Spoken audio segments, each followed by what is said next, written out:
Vamos al desastre natural. Lluvia. Oye, me adelanté porque eso lo tenemos a las 8. Estamos al teléfono con Víctor Orellana, consultor de gestión de riesgo en BOA Consultores. Además fue ex subdirector de la ONEMI, así que tiene las credenciales para hablar de las lluvias. Víctor, muy buenos días. Hola, aquí, ¿cómo estás? Buenos días. ¿Qué tal? Oye, Víctor, ¿cómo viste la performance de la gestión del Estado durante la lluvia? Estábamos comentando acá, hubo cortes de luz, sí, menos que la vez anterior. Y lo más grave fue el anegamiento de la Ruta 68, ¿no? Sí, mira, a ver, todas estas cosas ya hay cierta costumbre, como estos eventos meteorológicos que son de sistemas frontales, van avisando, se puede monitorear desde lejos, desde antes. Uno ya puede empezar a instalar la institucionalidad nueva, ¿cierto? Que son estos COGRID, estos comités preventivos que luego van haciendo análisis técnico. Eso funcionó. Se veía a la gente del Senagiomín, al director del Senagiomín ahí bien, analizando el riesgo de remoción en masa. O sea, eso anduvo bien desde el punto de vista de construir un escenario de riesgo.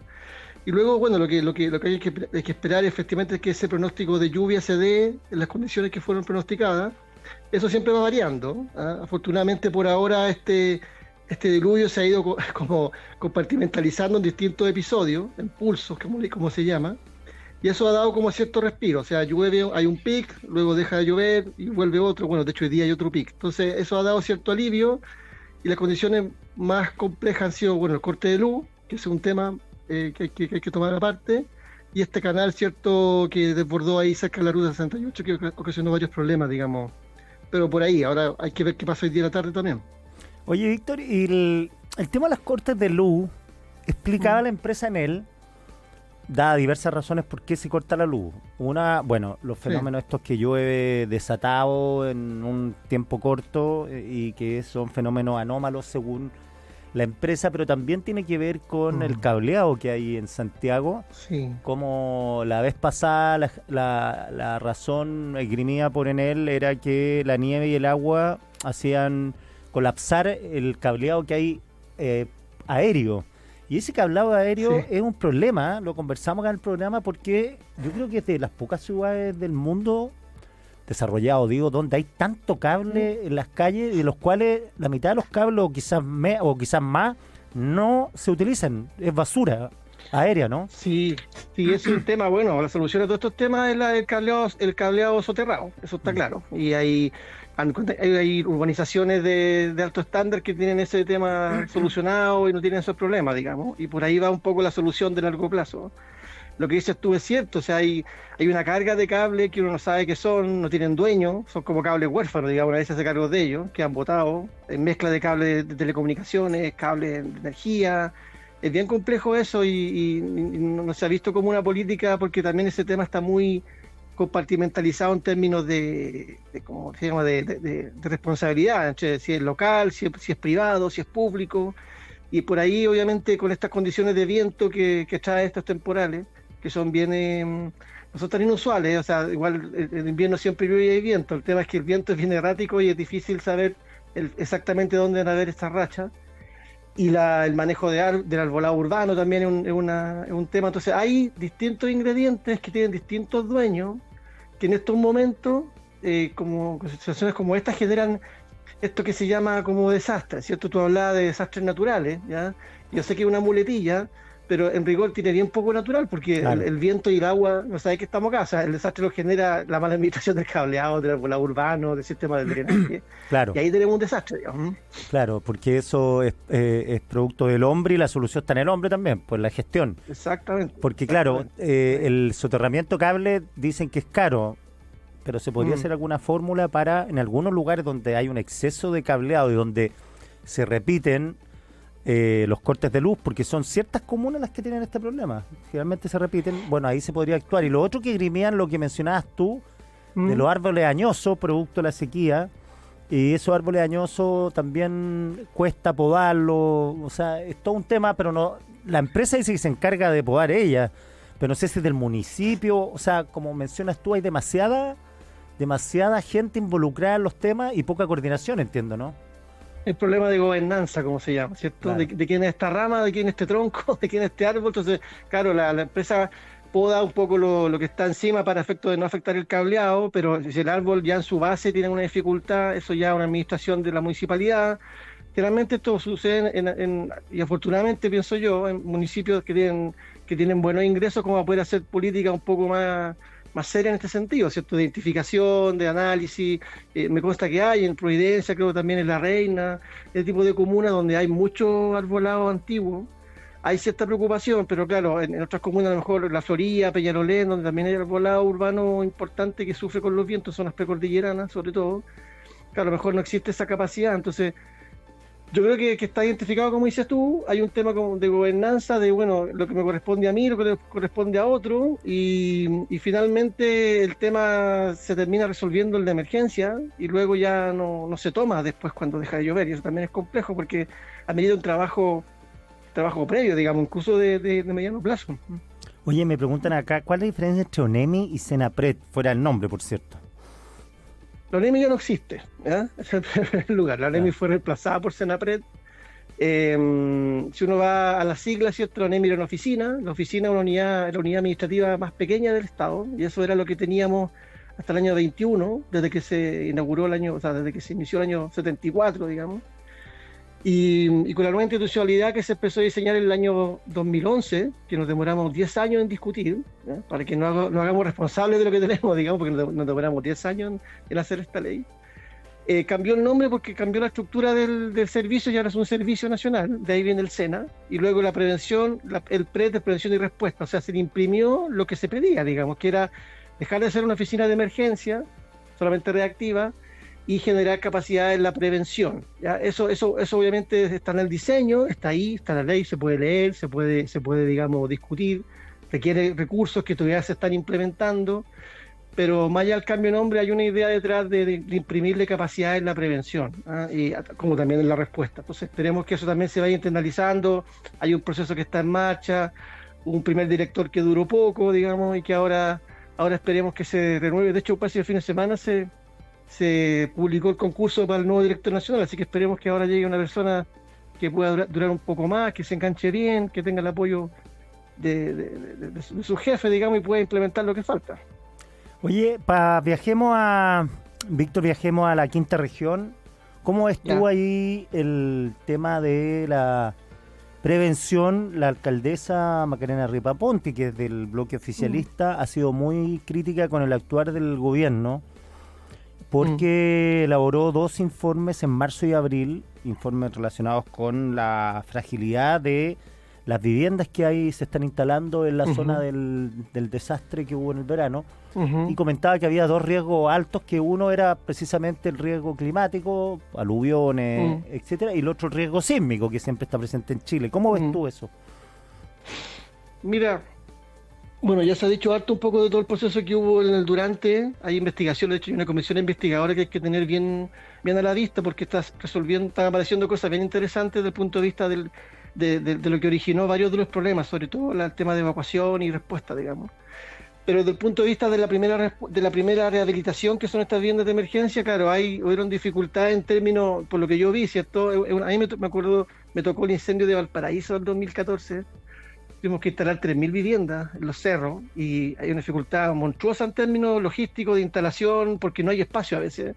Los lugares que están habilitados para construir viviendas son rellenos bastante precarios, gente que hace taludes con neumáticos. Es bien complejo el tema de dónde ubicar viviendas de emergencia que son reguladas, tienen una dimensión, digamos, estandarizada. Entonces hay una complicación ahí y de esa forma obviamente todo se hace un poco más lento, más complejo, y ahí lo que aparece, por lo que vi yo en las cifras, es como cerca de un 7% que tuvieron problemas de filtraciones, digamos, a lo mejor de construcción un poco mal hecha, digamos, que ocasionó, digamos, problemas como los que señalaba la alcaldesa en términos de filtración. No me acuerdo que ella planteó un reclamo en torno a eso.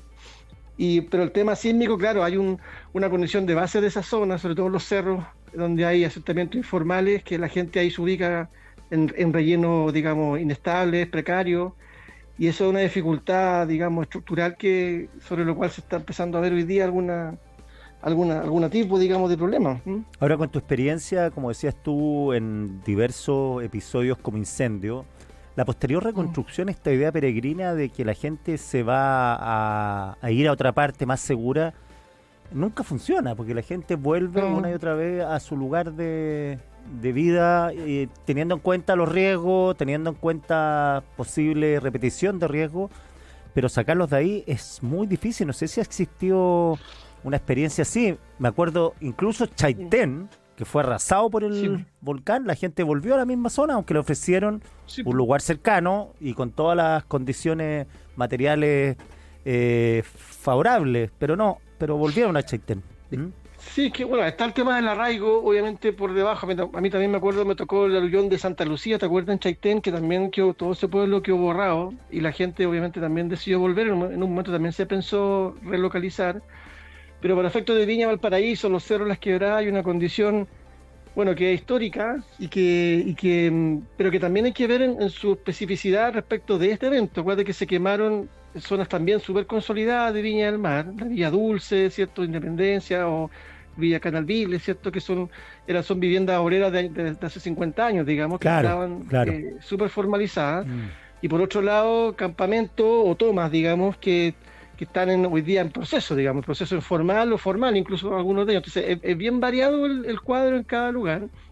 Y al final el arraigo viene de distintas situaciones. O sea, por ejemplo, mucha gente que estaba en toma no quería ni siquiera ir al albergue, digamos, porque tenía miedo a que le retomaran su sueldo, digamos, ¿ya? O sea, el tema como de seguridad, está mezclado también ahí, entiendo, el tema de seguridad, digamos, de narco, en el fondo lo que se decía en prensa en términos de toma, de robo de terrenos. Entonces es una condición súper, súper compleja.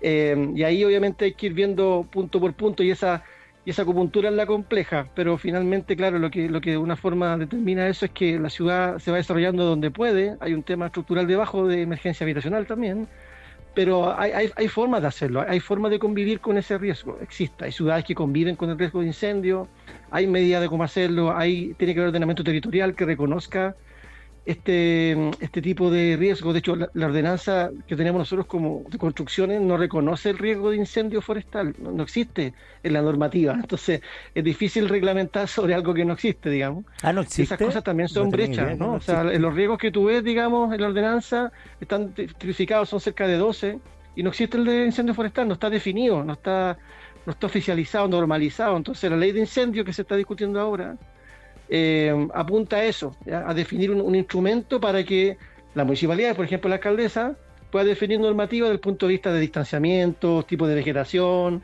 buffer de protección, cosas que son herramientas con las cuales la ciudad puede diseñar un espacio más seguro, digamos, para los que sean formales y para los que no también. Entonces hay brechas ahí todavía que no hemos resuelto, que poco se sabe, pero son súper fundamentales. Qué raro que no haya incendios forestales cuando es una realidad en todo el mundo.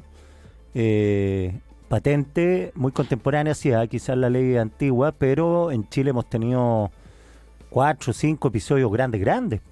Sí, lo que pasa es que hay como son incendios forestales, pero luego pasan al contexto urbano y otra realidad, digamos. Eso ha marcado un punto de discusión. Esta zona de interfaz entre lo urbano y lo rural es una zona de conflicto, porque en el fondo entre, digamos, por ejemplo, entre las plantaciones forestales y sus bordes urbanos, que a veces son informales, siempre hay una pugna ahí, entre la zona de cortafuego, la zona productiva, la zona de vivienda informal. Son lugares bien complejos en términos de lo que sucede ahí, en términos de su dinámica. Entonces, pero es porque hay poca regla, ¿ya? Hay poca regla y estos niveles de administración municipal y regional, igual que está hablando del mismo tema de los cables.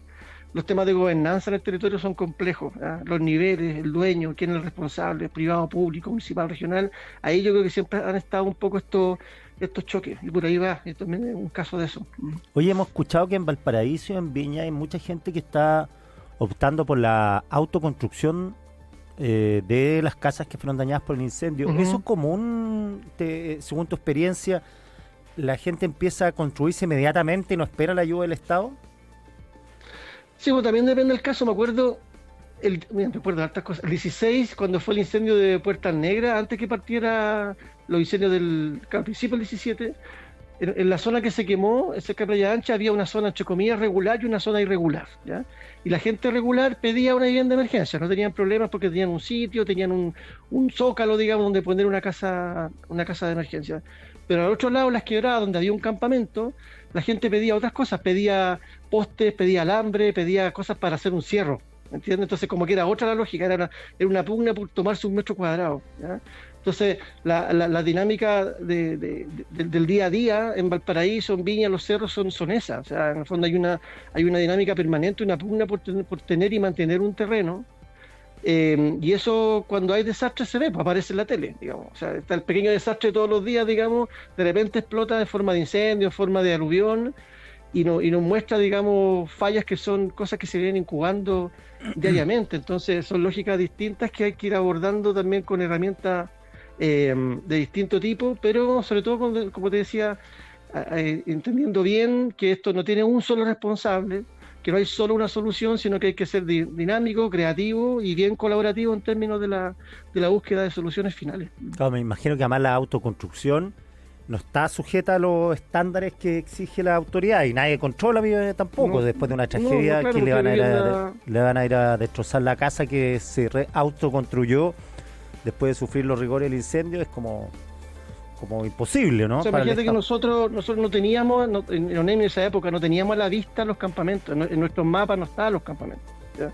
Entonces, me acuerdo, hicimos un acuerdo con Techo en esa época, y Techo nos pasó sus bases de datos, digamos, de todos sus levantamientos, y apareció en todo Chile, digamos, una zona que no estaba a la vista en términos de zonas de riesgo, ¿entiendes? O sea, como que estas zonas son invisibles a veces para las políticas públicas. Entonces, no todos los campamentos son formales, hay tomas que son súper dinámicas. Fíjate, acuérdate que solamente en pandemia aumentaron un 70% los campamentos, o sea, súper explosivo el crecimiento que tiene. Antofagasta, para decir, o sea, van creciendo en un año, o hay uno también gigante que hay ahí creo que en San Antonio, Cartagena, que en la pandemia crecieron en 6 meses macrocampamentos que el sistema no alcanza a ver, no alcanza a dimensionar, entonces es difícil poder hacer una gestión sobre algo que no está a la vista, digamos. Claro, y son súper dinámicos también, pues. Sí, pues hay lógicas, claro, de territoriales, a veces también desde el punto de vista de cierta especulación inmobiliaria, desde el punto de vista de tomar terreno, luego se venden. Hay sitios que están identificados donde actúa el narcotráfico también. Entonces se empiezan a superponer problemas en lugares, digamos, al final es la pobreza, o sea, el desastre, claro, digamos, de que la base que tiene eso es lo que estamos nosotros teniendo hoy día a la vista son fallas de un modelo de desarrollo. Entonces eso, el desastre es un síntoma de eso, digamos, de que no lo estamos haciendo bien, y de vez en cuando la naturaleza, y ahí parte la parte natural, digamos, nos reprocha, digamos, de que hay cosas que no hemos solucionado todavía. Víctor Orellana, 1.000.000 de gracias por esta conversación, ¿eh? Gracias a ti, Kike, que estés muy bien. Saludos, chao. Cuídate. Todas las ideas que caben en 4 cabezas las escuchas cada mañana en Radio 13C con Kike Mojica.